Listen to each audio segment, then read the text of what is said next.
Hello and welcome to day 3 of CSI8 Certification. Today we're going to learn how to update aircraft manufacturers and models in CSI, and we're going to find out the incredible role this plays in our reporting analytics. To edit an aircraft, you must first open the aircraft module. After the aircraft module opens, you must enter a tail number and hit enter or click the find button.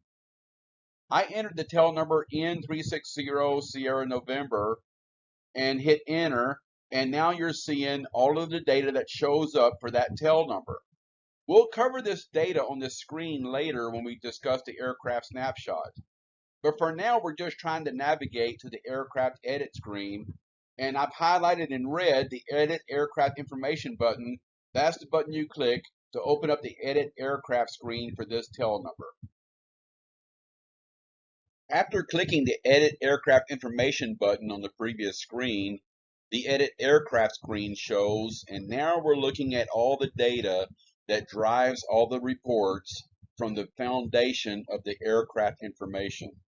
So yes, we got to know the manufacturer. In this case, you can see it says Learjet, and the model is a 60 series. The FAA code for this aircraft, which you don't see on the screen, is LJ60. In the model of CSI, we know that an LJ60 is a turbine fan. It's a jet. We have all the classifications of all the various models. So by knowing all this information for every tail number that arrives in your airport, that's how we accumulate the daily FBO report that we'll be training on later, but that some of you are receiving on a daily basis in your morning emails. Because we know the type of engine of every aircraft, we can generate those reports. If we don't know the manufacturer and the model or the engine type, then the report information gets skewed. Another interesting point while we're on this screen is the base airport. Notice this aircraft is based at HOU. It doesn't mean it's a tenant, it just means it's based at HOU. So that make it a tenant, we have to add it to our base tenant system. So two things are required for an aircraft to become a base tenant. It must be the base airport of your airport, and it must be included in our base tenant list that we'll be discussing on a later lesson. Okay, so let's go back to ILAS and take another look at this list of arrivals. If you'll notice, we have this colored graph in the bottom right corner. This colored graph is showing us a number of arrivals in that list by engine type.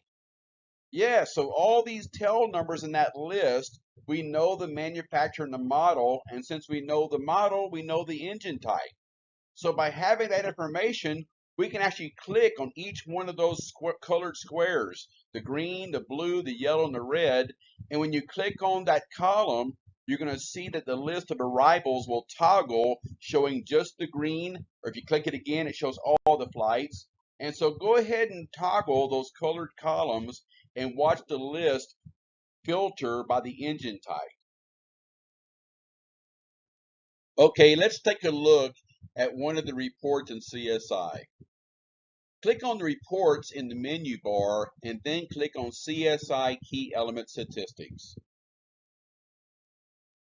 So when this screen opens, go ahead and click the Aircraft tab, and then in the month column, click All, and then click the Go button down below. And to the right, it's going to show the total number of aircraft updated for the year 2022 by employees of each location. So in the first column, you see in the location and the total number of aircraft updated at that location. And as you click the location, you're going to see the person or the persons of that location and how many aircraft have been edited. There are now 736,000 more than that aircraft in the aircraft system of CSI. Yes. And so there's been a lot of participation in our network to get all of this accomplished, but CSI has its own set of data. We don't get it from TrackPack, we don't get it from JetNet. We actually update our own data by participation of very well-trained employees throughout our network. Okay, so we finished day 3.